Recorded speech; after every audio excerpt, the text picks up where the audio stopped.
guys, so for today's video, nandito tayo sa Mount Samat National Shrine ng Bataan. Kasi guys, ito, pumunta dati mga magulang ko dito at first time nating itry.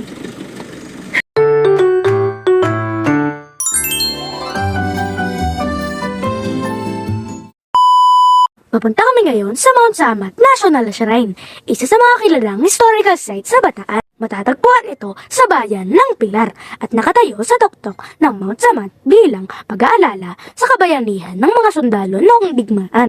Habang paakyat kami, mapapansin ang paikot-ikot na kalsada at ang unti-unting pagtaas ng elevation. Ang bundok ay may taas na humigit kumulang 555 meters above sea level. Kaya habang umaakyat, mas lumalawak ang tanawin ng mga kapatagan ng Bataan. Ramdam mo ang preskong hangin at ang tahimik na kapaligiran habang papalapit kami sa tuktok.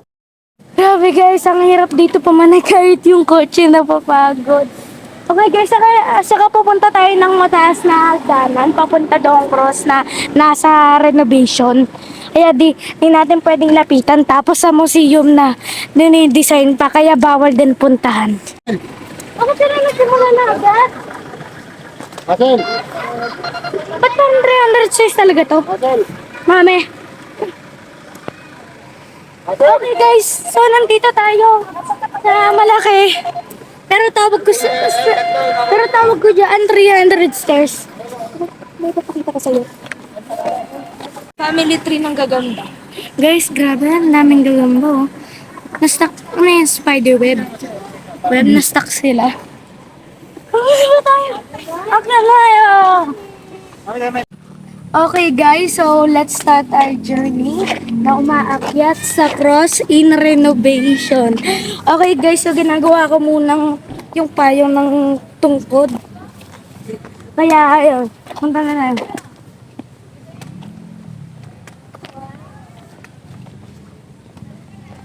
Paakyat na ako ngayon, papunta sa Mount Samat National Shrine, kung saan matatagpuan ang sikat na Bataan Cross. Nakakapagod man ang pag-akyat, pero exciting din dahil papalapit na ako sa napakalaking krus na simbolo ng kasaysayan at kabayanihan.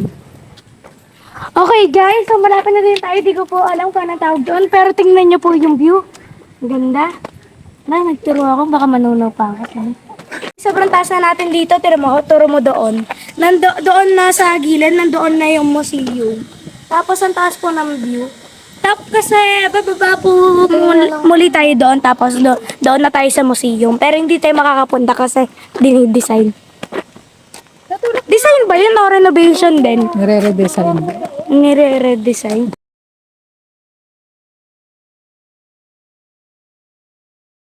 Habang umakyat, grabe! Ang ganda ng tanawin. Kitang-kita na talaga na nasa mataas na kami dahil tanaw na ang malawak na kapatagan ng Bataan.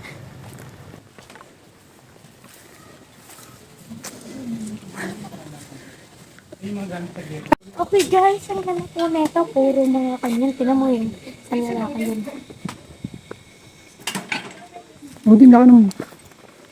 Buti na ka ng bala. Buti na mo to. Oo nga yun. Anong bomba? Ano ba ba? Sumasabag ba? Di mo din alam. Ito gumagalaw to. Di ko alam kung nagbabala po talaga to.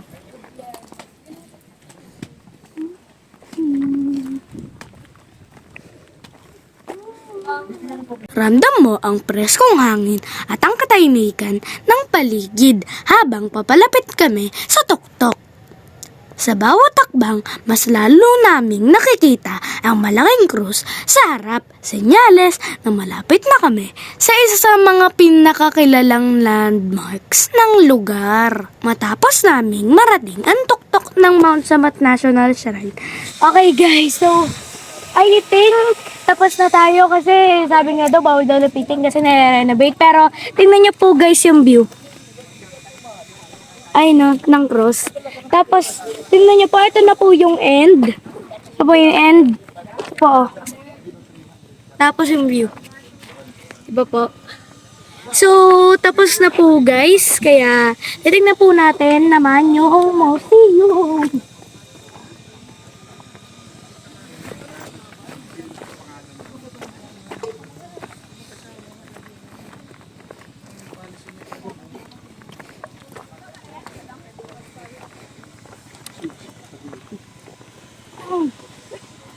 Ano ko ba?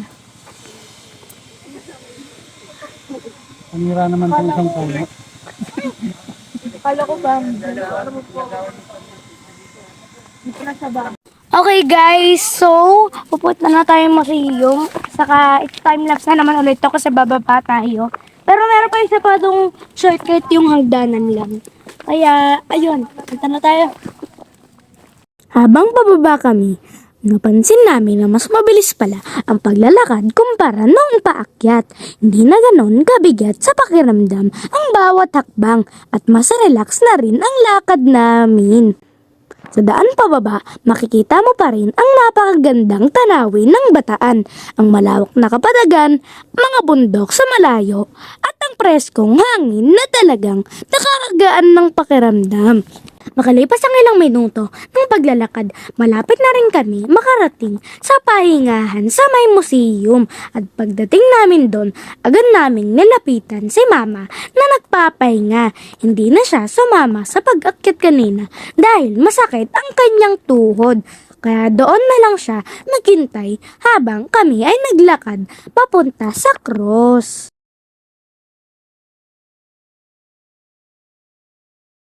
Okay guys, puntahan natin ang museum. Okay guys, so tingnan niyo po yung mga puno doon. Parang katulad po ng last video po natin na yung simbahan po ng Mama Mary. So, punta po tayo. Pagkatapos naming bumaba mula sa cross ng Mount Samat National Shrine, dumiretso naman kami papunta sa dambana ng Kagitingan Museum. Pero pagdating namin doon, nalaman namin na sarado muna ang museum dahil kasalukuyan itong nire-redesign noong panahon na bumisita kami. Kaya, imbes na pumasok sa loob, inikot na lang namin ang paligid ng museum. Habang naglalakad kami, napansin namin ang mga magagandang ukit sa mga bato sa paligid.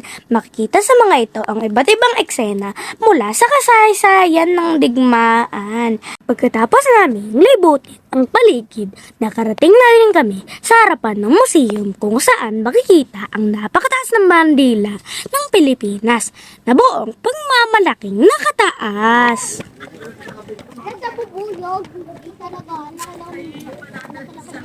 Okay guys, so tapos na po tayo sa ating paglalakbay. I hope you have a great time watching this video and don't forget to like and subscribe and thank you! Philippines. At dito, nagtatapos ang aming paglalakbay sa Mount Samat, isang lugar na hindi lang maganda ang tanawin, kundi puno rin ng kasaysayan, alaala at paggalang sa kabayanihan ng ating mga bayani.